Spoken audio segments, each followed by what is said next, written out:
Tras el éxito de la primera y segunda temporada de The Mandalorian, Disney anunció múltiples series live action de Star Wars, de las cuales 3 llamaban más la atención que las demás: Obi-Wan Kenobi, Ahsoka y el libro de Boba Fett, ya que además de que contaban con algunos de los personajes más memorables y conocidos de la saga, 2 de esas series iban a estar relacionadas con Dave Filoni y Jon Favreau, quienes por fin habían logrado hacer una buena producción de Star Wars que le estaba agradando a la audiencia. Sin embargo, lo sorprendente de esto es que las 3, especialmente Obi-Wan y Boba Fett, no solo resultaron ser pésimas series, sino que también fueron superadas por la producción menos llamativa y de la que nadie esperaba que fuera una obra maestra: Andor, la cual, junto a The Clone Wars, La venganza de los Sith y la trilogía original, es de lo mejor que ha hecho Star Wars en su historia. ¿Pero por qué? Bueno, lo que distingue a Andor de todo lo hecho actualmente por Lucasfilm, tanto de lo bueno como de lo malo, es que ha sido la única producción que, ante todo, ha innovado, ha mejorado y ha perfeccionado el mundo que George Lucas creó desde 1977, a través de 3 aspectos que son el pilar fundamental de cualquier serie o película, y que en el caso de Star Wars han sido manejados pobremente y al mismo tiempo de una manera revolucionaria. Me refiero al diálogo, la narrativa y el apartado visual, elementos que estaré analizando en el video de hoy para que así veas el por qué Andor es una obra maestra.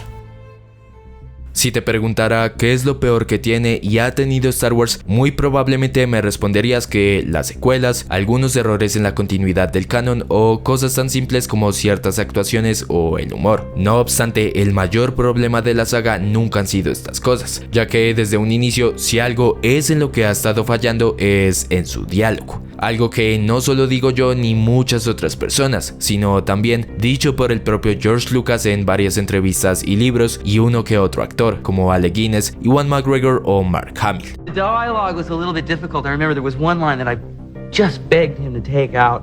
Y si bien Lucas ha declarado que hizo su diálogo así a propósito, inspirándose en los westerns de 1930, eso no es excusa ni significa que hizo un gran trabajo en ese aspecto, siendo el mismo caso que ha ocurrido en la era Disney con J.J. Abrams, Rian Johnson y demás personas. Pero, ¿qué es el diálogo? ¿Cómo se sabe si es bueno o malo y por qué es tan importante? Bueno, básicamente, más allá de simples palabras, los diálogos son la herramienta principal para dar vida a los personajes, desarrollar la trama, generar emociones y conectar a la audiencia con estas. Y aunque describir o definir qué es un buen diálogo puede variar en base a la narración, el tono y demás cosas de una película o serie, muchas veces las mejores líneas de diálogo son las más implícitas y sutiles, las que son ricas en subtexto y dejan que el espectador interprete las intenciones y los significados ocultos detrás de las palabras. Es decir, en resumidas cuentas, un buen diálogo es el que muestra, no el que dice. Por lo que, a pesar de que hay algunas excepciones, gracias a improvisaciones y cambios en el guión que hicieron algunos actores, como por ejemplo Harrison Ford y Carrie Fisher en esta escena, I love you. I know. el diálogo de Star Wars es malo porque, como menciona Hamill, And I thought, who talks like this, George? además de que es bastante cursi, poco natural I don't like sand. y muy, pero muy explícito. The Jedi are bad. The Jedi are good. Cosa que, como ya te podrás estar imaginando, Andor no solo no posee, sino que además resultó ser la producción que arregló este problema y lo usó en su favor para convertirse en la mejor escrita de toda la saga. Pues finalmente tenemos personajes que a través de sus palabras construyen la trama y la hacen más que una simple guerra entre buenos y malos, gracias a lo ambiguos, complejos, pero sobre todo humanos que pueden llegar a ser sus diálogos. Ahora bien, una gran parte de personas han criticado a Andor por ser el único producto de la saga que no ha involucrado la mitología de los Jedi, Sith y demás cosas que se podrían considerar como lo más icónica de esta. Sin embargo, muchos olvidan que gran parte de la esencia de Star Wars, y aún más si hablamos de la trilogía original, siempre ha sido la lucha de la rebelión en contra de la opresión imperial. Básicamente la trama de Andor, la cual no solo usó esta narrativa por usarla y ya está, sino que además, mediante su excelente guión, mejoró y aportó a lo ya establecido. Pero, ¿cómo es que la serie logró hacer esto? Así es, mediante el diálogo. La forma más inesperada y poco convencional para retratar este tema en Star Wars, dado que siempre lo habíamos visto desde una perspectiva a gran escala con batallas espaciales y demás cosas, pero muy pocas veces desde un modo más introspectivo, profundo y sobre todo con matices. De hecho, un gran ejemplo del por qué el guión de Andor está tan bien escrito es que aun cuando cada una de las líneas continuamente desarrollan a Cassian Andor y el origen de la rebelión, la serie consigue resumir y representar el desarrollo de ambos, trama y protagonista, con 4 monólogos de los personajes más importantes para estos dos: Nemik, Marva, Kinoloy y Luthen Rael.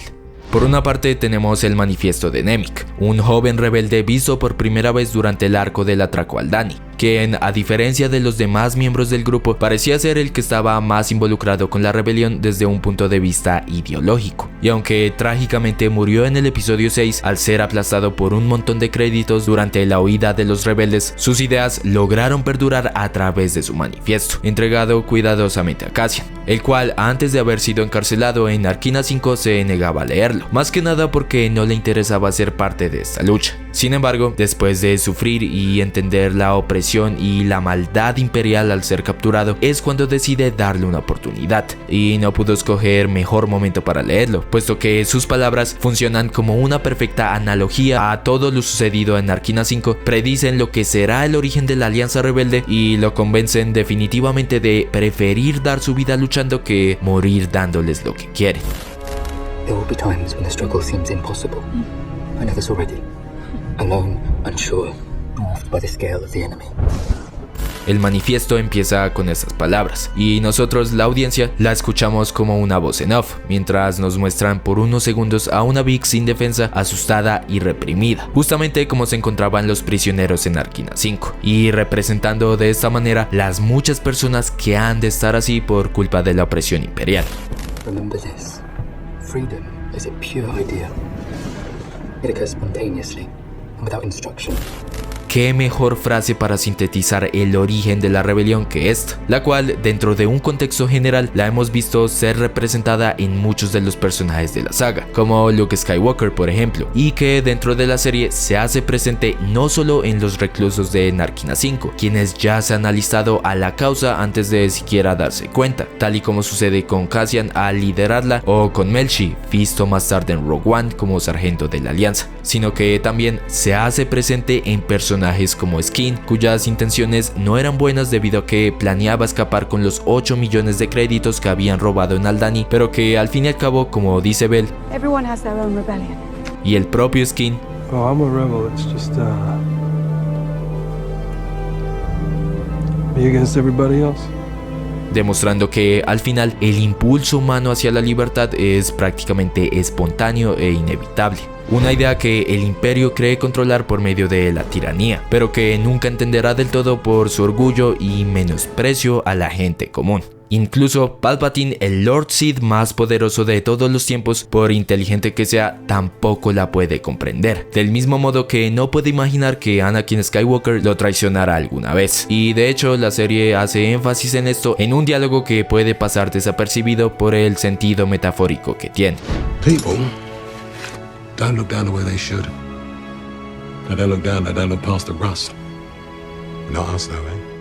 Aquí, Clem, el padre adoptivo de Andor, aun cuando habla de limpieza y de equipos viejos, en realidad le enseña a Cassian a no subestimar a los desválidos solo porque no son tan sofisticados, haciendo un claro paralelismo a los reclusos y la gente de Ferrix, quienes pueden estar oxidados, pero unidos son más fuertes. Pero antes de continuar, te recuerdo que si te está gustando este video, puedes darle like y suscribirte al canal para así apoyarme en seguir creando más contenido como este.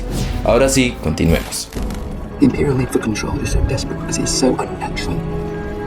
Tyranny requires constant effort. It breaks. It leaks. Authority is brittle. Oppression is the mask of fear. Y así como el deseo de la libertad es auténtico, Nemik nos recuerda que el afán imperial por el control es tan desesperado porque es muy antinatural y falso, ya que si el imperio tuviera verdadero poder, no estarían tan desesperados por ejercer el control, tal y como menciona Cassian a Kinoloy cuando descubre que frieron a más de 100 hombres porque temían que los prisioneros se salieran de control y descubrieran la verdad sobre sus sentencias infinitas. Power doesn't panic. De cualquier forma, si el manifiesto es el resumen ideológico de los valores de la rebelión y las razones del por qué debe existir, los discursos de Marva y Kinoloy son el llamado a la acción. complementando así las palabras de Nemik, ya que mientras que este nos dice que One single thing will break the siege. Kino, por otro lado, refuerza el elemento comunitario de Ferrix y de la rebelión en sí al decir que You need to run, climb, kill. You need to help each other. y Marva enciende la chispa de la rebelión mencionando que Fighting these bastards from the start. Fight the Empire. Dicho esto, aunque la serie se ambienta en una época donde apenas se está construyendo la rebelión, ya hay personas que lo han sacrificado todo por ella. Y una de estas es Luthen Rael, quien después de sacrificar al líder rebelde Anto Krieger y sus 50 hombres con el fin de no levantar sospechas en el Buró de Seguridad Imperial sobre su espía, este último, enojado por la decisión de Luthen y el tener que arriesgar su vida todos los días, le pregunta cuál es su sacrificio comparado con el suyo y el de los demás, a lo que Luthen responde: Burn my decency for someone else's future. I burn my life to make a sunrise that I know I'll never see. Now the ego that started this fight will never have a mirror or an audience or the light of gratitude. So what do I sacrifice? Everything! Fuera de que todo este monólogo es una obra maestra, nos hace entender que una rebelión no solo se construye en base a la esperanza, sino también en base al sacrificio y la toma de decisiones difíciles, siendo una mirada mucho más realista y que te ayuda a comprender y a valorar de mejor manera a cada piloto o soldado de fondo que dio su vida por un bien mayor, demostrándonos que no hace falta ser un Jedi para ser un héroe, puesto que sin personas como Luthen, Jyn Erso o el propio Cassian, cuyo final, viendo una amanecer rima con lo que dice el rebelde, ni Luke Skywalker ni Han Solo, con la ayuda del pueblo, habrían tenido una mínima posibilidad de siquiera ganarle al Imperio. En todo caso, esto no es lo único que hace tan especial a este diálogo, ya que es el propio Luthen Rael y su moralidad lo que elevan la narrativa del mismo y de la historia en general. ¿Por qué? Bueno, el fundamento habitual de Star Wars siempre ha sido el simbolismo del bien contra el mal a través de la fuerza, lado luminoso y lado oscuro. No obstante, Andor decidió llevar más allá este concepto, y como resultado obtuvimos una narrativa que, apoyada en el diálogo como mencioné anteriormente, evoluciona el mundo blanco y negro de la saga y lo transforma en uno lleno de grises y de ambigüedades morales. Y si bien no hay problema con que la historia de Star Wars sea de polos opuestos, ya hemos llegado a un punto en el que hay tantas películas y series que la saga necesita innovarse a sí misma, que fue justamente lo que Tony Gilroy, creador de Andor, vio y lo usó en su favor para renovar una franquicia que ha demostrado ser más que unos duelos de sables de luz. Por lo que, teniendo en cuenta esto, es evidente que Andor transformó el típico viaje del héroe, anteriormente centrado en Luke Skywalker y su relación con la fuerza, en una narrativa de radicalización centrada en el ladrón, espía y asesino Cassian Andor, y como el sometimiento que experimentó en planetas como Ferrix, Aldhani y Narkina 5 lo inspiró a unirse a la rebelión. Títulos con los que usualmente no se describe a un héroe, ¿verdad? Entonces, ¿por qué nosotros los espectadores lo apoyamos? Sencillo, porque sabemos que está haciendo lo correcto. Ahora bien, regresando a Luthen Rael, ya vimos que está dispuesto a sacrificar su vida por un bien mayor. Sin embargo, eso no quita que sea un mentiroso y posiblemente un manipulador, dado que exige lealtad, recordando a sus secuaces una y otra vez el voto que hicieron voluntariamente, pero considera cada aspecto de la vida privada de otra persona como un posible chantaje contra él. E igualmente se resiste a compartir información sobre sus planes, pero maneja a la gente como le place, y se vuelve peor al considerar que ordenó el asesinato de Cassian, ignoró las preocupaciones de Bell y Mon Mothma y justificó ante Saw Gerrera que sacrificar a Krieger y sus 30 hombres era la mejor opción a largo plazo, lo cual al final resulta ser correcto. Pero si matar a muchos es aceptable y también el salvar a una persona, ¿cómo se compara con matar a unas pocas docenas para salvar a cientos más? ¿Qué tipo de cálculo humano requiere eso? ¿Cuánta rebelión es suficiente? ¿Cuándo se requieren acciones despiadadas para un bien mayor?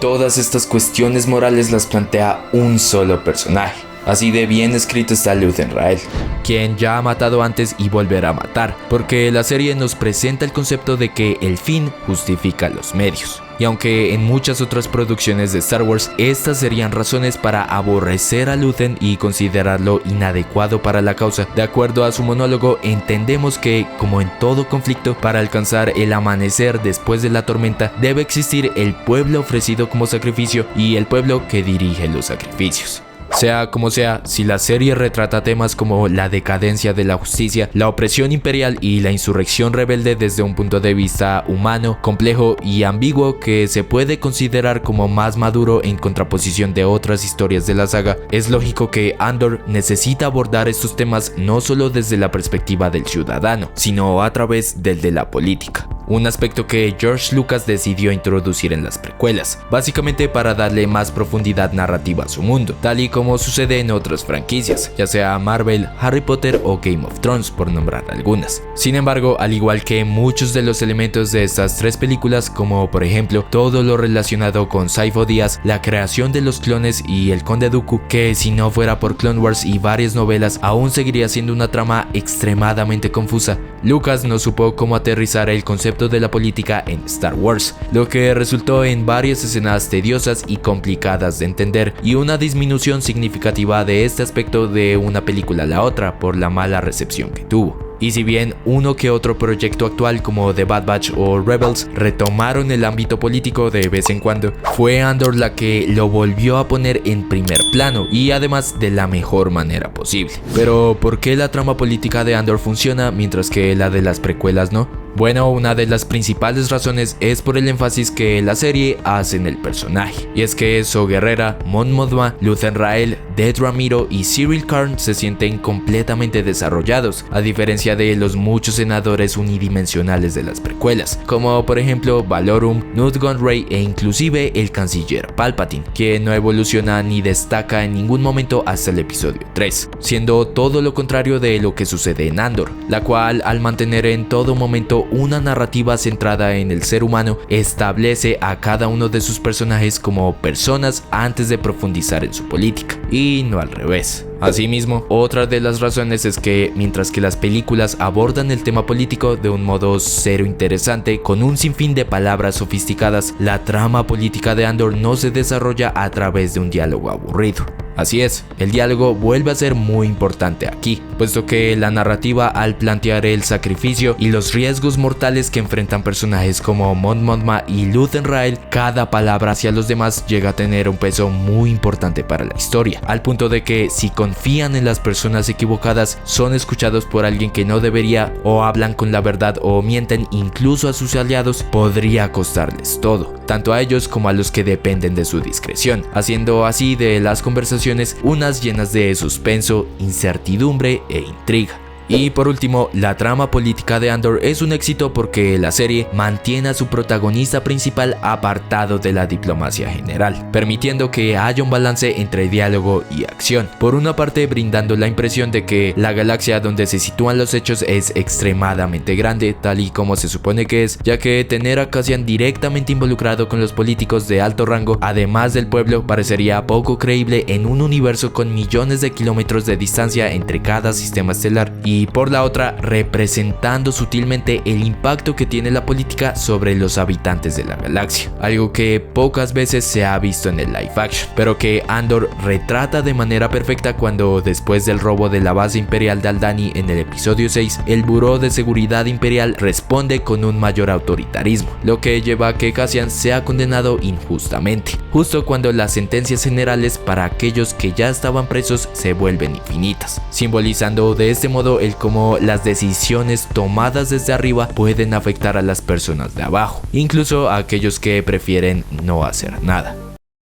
Ahora bien, ya he hablado del aspecto narrativo y del cómo elevó a Andor a otro nivel. Sin embargo, no me referiría de la serie como una producción de Star Wars prácticamente perfecta si su apartado técnico y visual no fuera el mejor de entre las series live action hechas hasta el momento. Y sí, sé que lo único en lo que ha sido consistente la saga es en su VFX, fotografía y música, de eso no hay ninguna duda a pesar de ciertas excepciones. Sin embargo, salvo por las 2 primeras temporadas de The Mandalorian que llegan a estar casi a la misma altura de Andor, esta última, además de presentar una de las mejores bandas sonoras con varios temas memorables compuestos por el gran Nicholas Britell, quien hizo uno de los mejores soundtracks de la historia de la televisión con Succession, y aportó a lo ya establecido por John Williams por medio de su propio estilo musical, mezclando lo épico con ciertos sonidos retrofuturistas que encajan excelentemente con el concepto de lo que es Star Wars. También, a diferencia de los demás productos de Disney Plus que llegan a verse falsos, la serie a través de sus escenarios y decorados te transmite esa sensación de veracidad,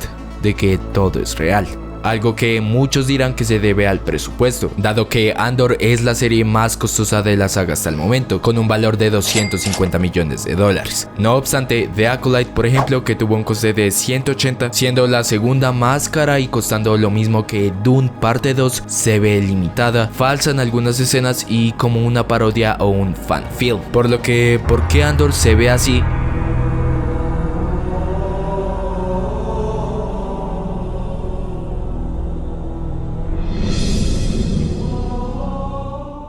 Mientras que The Acolyte así.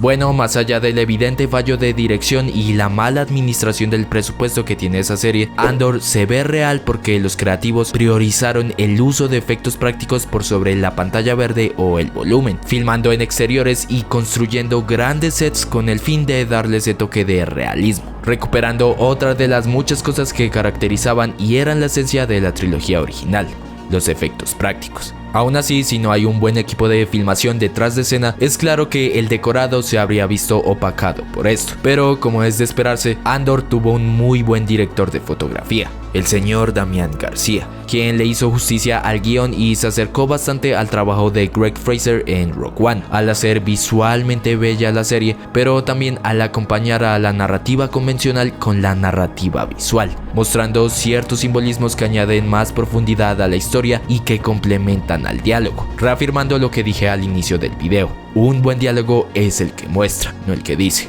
Y por ejemplo, en el episodio 3, el final del primer arco, vemos a Cassian escapar de Ferrix gracias a Luthen, mientras que al mismo tiempo tenemos un flashback que nos muestra a Cassian pequeño escapar de su planeta natal gracias a Marva y Clem, y la serie conecta ambas situaciones visualmente y representa que la vida de Andor está a punto de cambiar por medio del simbolismo de un amanecer. De igual forma, vemos mucho de este lenguaje visual en Mon Mothma, con decorados y planos que nos muestran lo oprimida, encarcelada y vigilada que se encuentra el personaje durante toda la temporada, estando rodeada de vez en cuando de pilares que claramente hacen alusión a barrotes, o estando situada siempre en lugares cerrados que demuestran lo confinada que está, siendo un detalle que incluso se hace presente cada que viaja en su speeder.